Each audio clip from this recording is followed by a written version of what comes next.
They Wait Below. Part 1. The Last Survey. I've worked for the Forestry Service for 18 years. I've tracked bears, fought fires, even helped search for missing hikers. Nothing ever shook me. Not until last fall. They sent me to evaluate an unmarked patch of land in the Allegheny National Forest, near the old Macmillan sinkholes. The area was newly exposed after a rock slide, and they needed a quick survey before expanding a trail system. It should have been routine, but from the second I stepped into that clearing, I knew something was wrong. It was too quiet. No birds, no wind, even the insects refused to hum. The trees around the sinkhole were scorched, but there hadn't been a fire, at least not one anyone reported. The soil looked like it had been microwaved, blackened, cracked. Then I saw the footprints, not boots, bare feet, dozens of them. Small, narrow, deep in the mud. The prints circled the edge of the sinkhole like someone or something had been watching it, or waiting for something to come out. I radioed in but got nothing but static. I moved closer to the edge. The hole was easily 50 feet across and maybe just as deep. At the bottom was darkness, not just a shadow, but a solid, churning blackness, like ink suspended in water. I tossed in a flare. That's when I heard it. A sound that didn't belong in this world, high, sharp, and layered, like someone whispering backwards through a dying radio. Then it cut off. And the buzzing started, that low, subsonic hum that grabs your spine and won't let go. My ears started bleeding. My eyes watered. I dropped to one knee, and before I blacked out, I saw something crawl out of the sinkhole. Not climb, crawl, like smoke taking shape. Part 2. The Ones Without Eyes. I woke up inside my tent. My watch said I'd only been out for 10 minutes, but it felt like hours had passed. Outside, night had fallen, fast, too fast, and the buzzing was still there, softer now, but pulsing behind every tree.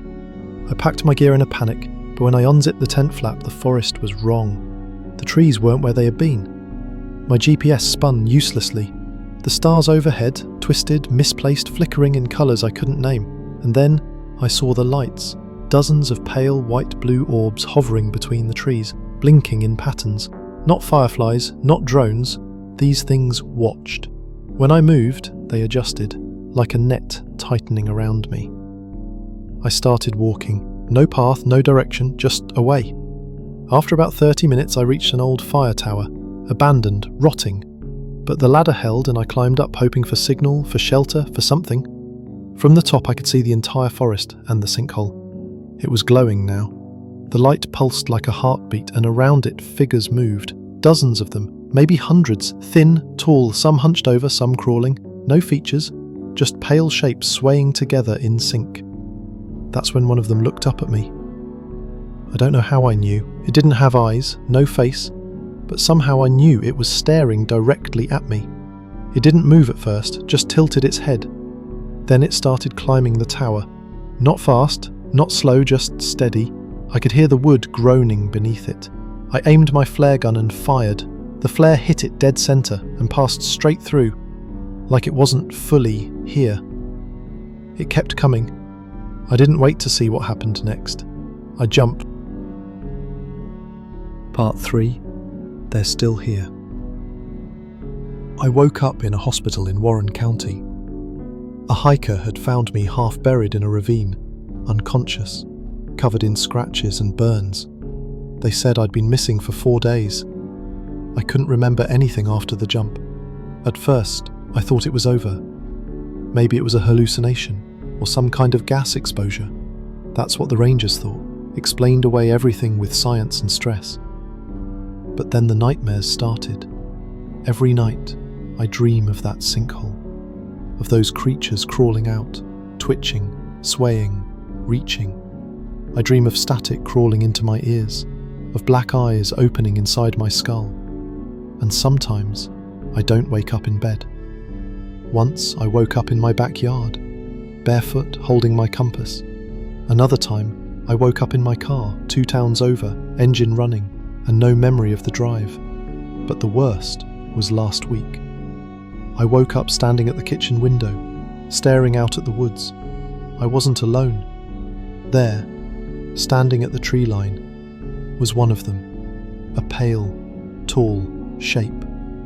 No eyes, no mouth, just stillness, watching me, waiting. I blinked, and it was gone. I checked the yard, nothing, but the grass where it stood was burned in a perfect circle. I don't think they left. I think they followed me back. Or maybe I never really left them. I still hear the hum sometimes. When everything else is quiet, I still see lights moving in the dark. And every now and then, when I close my eyes, I hear that voice again. You saw, you remember, that is enough. And I know, one day soon, they're coming again. Not for me, for all of us.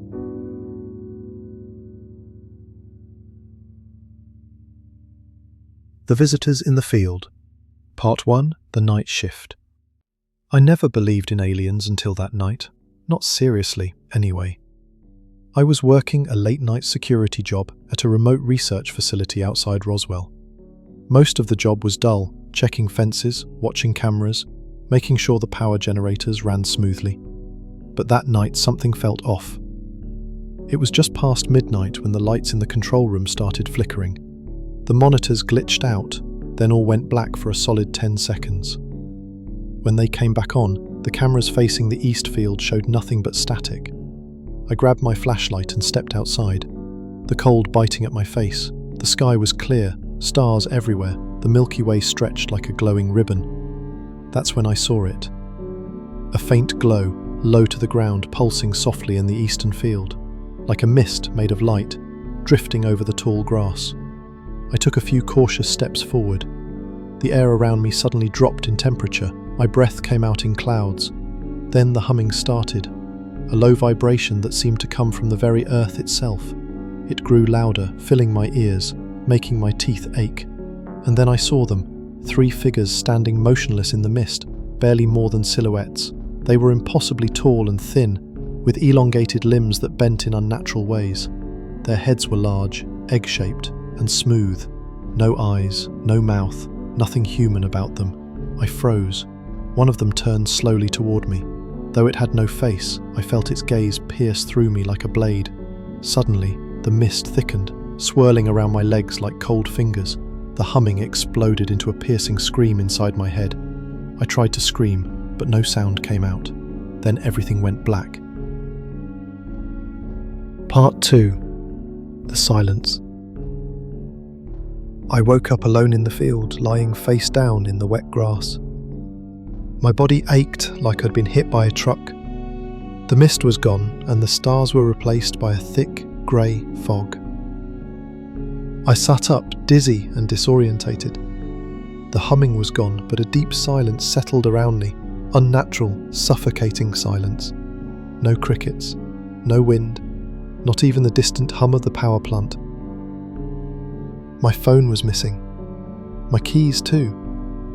Panic set in. I tried to stand, but my legs trembled uncontrollably. Then I noticed the marks on my arms. Thin, red lines like scratches, but they burned deep into my skin.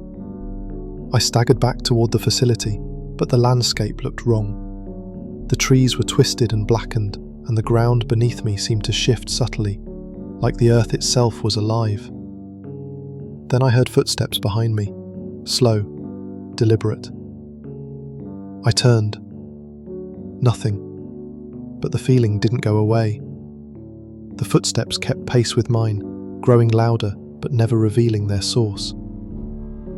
I ran. Back inside the control room, I slammed the door and locked it. The monitors flickered back on, and there they were, the 3 figures standing silently just outside the building, their pale skin glowing faintly in the darkness. Part 3. The Mark. I don't know how long I sat there watching them. Hours? Days? Time lost all meaning. Eventually the figures vanished as quietly as they appeared, but I was different. I felt it in my bones, a presence, like a shadow inside me. Then the dreams began. I see their world, dark skies filled with swirling stars, endless tunnels carved in black stone, and creatures with endless eyes watching from the void.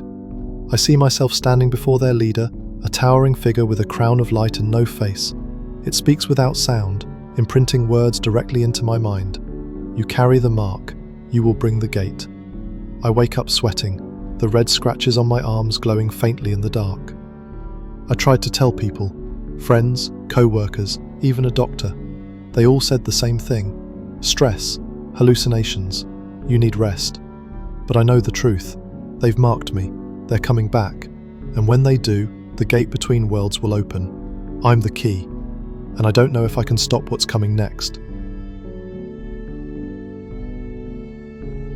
Beneath the Silent Sky, Part 1, The Signal. I'm a radio technician for a small observatory in the remote deserts of Arizona. Most nights it's just me, the stars, and the endless hum of electronic equipment. I like the solitude. It's quiet here. Too quiet, sometimes. One night around 2 a.m, while monitoring the radio frequencies, I picked up something unusual. A signal. Not the static or random bursts I'm used to, but a patterned transmission. A pulse, rhythmic and steady, coming from beneath the desert floor. I checked the equipment, recalibrated everything, but the signal persisted. It wasn't natural, it was deliberate. Someone, or something, was sending it. Curiosity got the better of me. I traced the coordinates to a location deep in the painted desert, a place marked on no maps, a stretch of cracked earth and dried riverbeds. I grabbed my gear and drove out there alone, the glow of the signal pulsing through my radio as I neared. The desert was dead silent. No wind, no insects, just the signal humming louder now, filling my head with a low vibration. I found the source, a circular fissure in the ground, about 30 feet across, surrounded by strange symbols etched into the cracked earth. The pulse came from the fissure's depths, darkness so absolute I couldn't see the bottom. I dropped a flare inside and waited. The light vanished immediately. Then, from the shadows, they appeared. Tall, slender figures, pale and slick, like they were carved from wet stone. Their heads were elongated, eyes black and lidless, and their limbs moved with unnatural grace. They didn't speak, they just watched. One raised a hand, no fingers, just smooth appendages, and the signal shifted into a piercing tone that rattled my bones. I stumbled backward, dizzy and choking on the dry desert air. Before I could react, the ground trembled beneath me, and the fissure began to breathe. Part 2. The Descent. When I woke, I was inside a cavern unlike any place on Earth. The walls glowed faintly with bioluminescent veins pulsing like veins beneath skin. The air smelled metallic and sharp. I wasn't alone. The creatures were there, surrounding me. Their smooth faces unreadable, their limbs folded or reaching out, swaying gently like reeds in water. They communicated, not with words, but with images and feelings, waves of emotion flooding my mind. Fear, curiosity, hunger. Hunger for knowledge. I saw flashes. Their world far below the surface, a vast network of tunnels and chambers carved from stone and crystal. A civilization living in darkness for eons, waiting for something to return. They showed me their purpose, to reclaim the surface, to awaken the planet. And I was part of that awakening. A device implanted in my neck, a small cold chip, transmitted my thoughts back to them. I tried to resist, tried to scream, but they were inside me now. Every night since, the signal pulses in my brain, pushing me closer to the fissure, closer to joining them. Part 3. The return I escaped, or at least, I thought I did.